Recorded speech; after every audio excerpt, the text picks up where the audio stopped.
What happened in yesterday's Duo Cash Cup that led Clix to say this to two cheaters? You guys are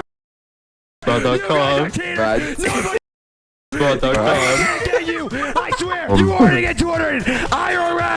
Shut up!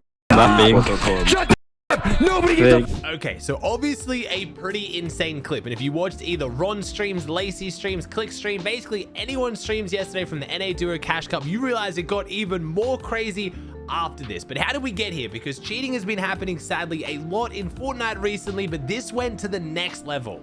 Basically, going into the last game of NA Duo Cash Cup, we had some of the biggest teams in the regions all pulling in thousands, tens of thousands of viewers, and all of them died to cheaters. So Clix and Epikwhale, Bucke and Cam, Lacey and Jivvy, and Ron and Lays all died to 4 different teams of cheaters in their last game, so all 4 of them didn't qualify.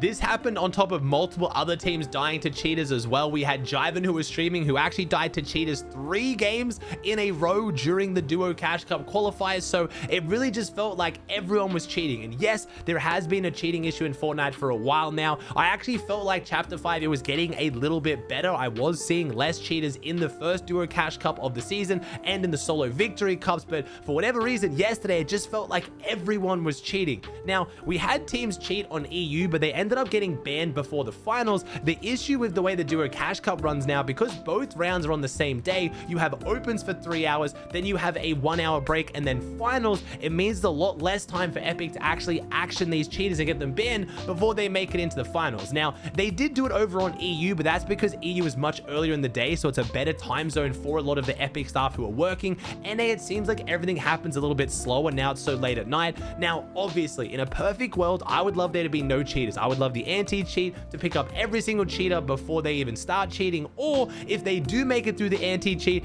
Epic sees them from one game and instantly bans them. Obviously, that is the world I want to live in, but it looks like the reality of that is just not true. Reese Hub made a fantastic video talking about how cheat developers work and how Epic works to combat this, where quite often they won't ban cheaters straight away, so they can build up a group of people using the cheat and then ban all of them simultaneously. So hopefully we have some kind of ban wave coming, but yesterday was extremely frustrating. Now, a lot of people have obviously jumped on hating on Clix for jumping in a call with the cheaters because they were promoting their cheats. They were being super toxic. It was all a little bit crazy, but tempers were just extremely high, so everyone was just frustrated and trying to vent at someone because it felt like nothing was working. These cheaters did end up getting banned in the finals, but unfortunately they were able to play game 1 and they decided to drop on none other than Peterbot.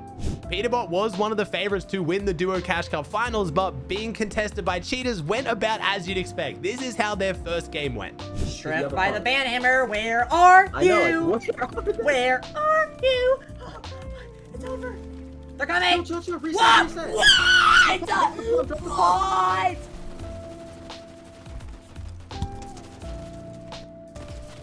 You saw me through. Oh, Tell me how. Tell me how I just died. Oh my god.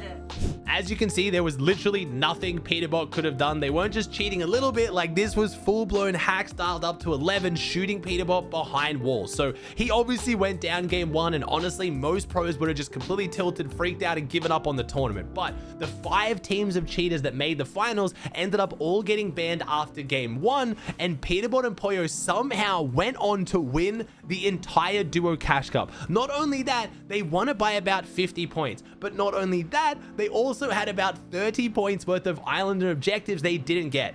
So with only 5 matches to play after dying to cheaters game 1, they still won the tournament by a ridiculous margin, finishing in first on 413 points, winning 3 games in a row in the Duo Cash Cup finals. Eomzo and Rise ended up finishing in second on 365, and Aviv and Booga in third on 315. This was an insane performance. Peterbot 100% is at his peak right now, and I say that knowing that Peterbot has already won an FNCS in the past. I think he's better right now than when he won FNCS.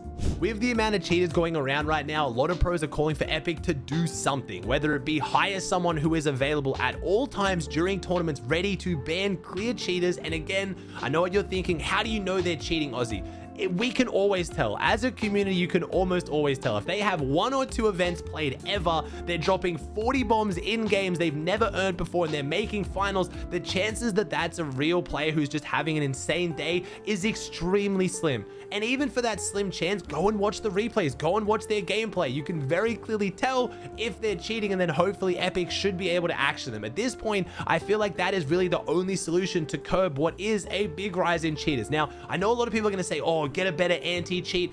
Epic's anti-cheat is amazing. Fortnite's anti-cheat is incredible. 99.9% of you watching this video will never have ran into a hacker in years of playing this game. That's how good the anti-cheat is. The problem is the players that slip past the anti-cheat need to be actioned quicker, because days like today, where the players get away with it or seemingly get away with it, it just promotes them to so many other people who are going to go look for these cheats. All of these cheaters ended up getting banned. All of the cheaters do usually end up getting banned, but it's the damage they do before they get to that point. EU wasn't without its excitement either. It wasn't at the hands of cheaters, but we had big teams. But unfortunately, a lot of the big teams were struggling. We have another duo Cash Cup finals with Veno and Tayson not making it into it. And obviously the big name everyone's talking about, Mongraal and Mr. Savage. After Mongraal made solo Cash Cup finals and then next day played duo Cash Cup with Mr. Savage, made finals and came top 15, he's now had 2 tournaments in a row that he hasn't been able to make the finals. And I wasn't able to watch the EU Opens. They are way too early for me now, and I woke up to very mixed signals. A lot of people saying that, Mongraal was selling, he wasn't playing very well, it was looking like, old Mongraal before he quit. Other people saying they just got unlucky, they got headshot sniped 2 games in a row, it just wasn't their day. But the main thing I think most people can agree on, myself included, is what does this mean for the duo? If Mongraal and Savage start underperforming, is Mongraal going to quit? He hasn't been grinding as much the last couple weeks as what he was at the start of OG Fortnite into the new chapter, and if Savage decides that he wants to play with someone else over Mongraal, what does that mean? And honestly, I feel like if Mongraal and Savage quit, I think it will be Mongraal just giving up on competitive Fortnite. I don't think he's going to find a duo better than Mr. Savage, and I don't think he really wants to play with anyone but Mr. Savage. Now, they showed no signs of splitting up. I think this is people just being concerned that after Mongraal has quit so many times, this could lead to him quitting again. There is an over 30-day break now before the next duo Cash Cup, so we have plenty of time to figure it out. This week, we now have 3 solo victory cups. These are going to be the last tournaments of the year, and then we have a large break for Christmas and Epic going on break. So there's still plenty of time to figure it out, but the concern is there. What does this mean for currently Fortnite's biggest duo? We still have potentially over a month until the next FNCS. We know it's going to be duos, and we know we're getting more information in January. We don't know exactly when it starts. Most people are guessing mid to late January, but there's still plenty of time for Mongraal and any other duos who are struggling to lock in and fix things. I think it's more than likely it was just an off tournament, and hopefully when the duo Cash Cups or FNCS comes back, they're still popping off.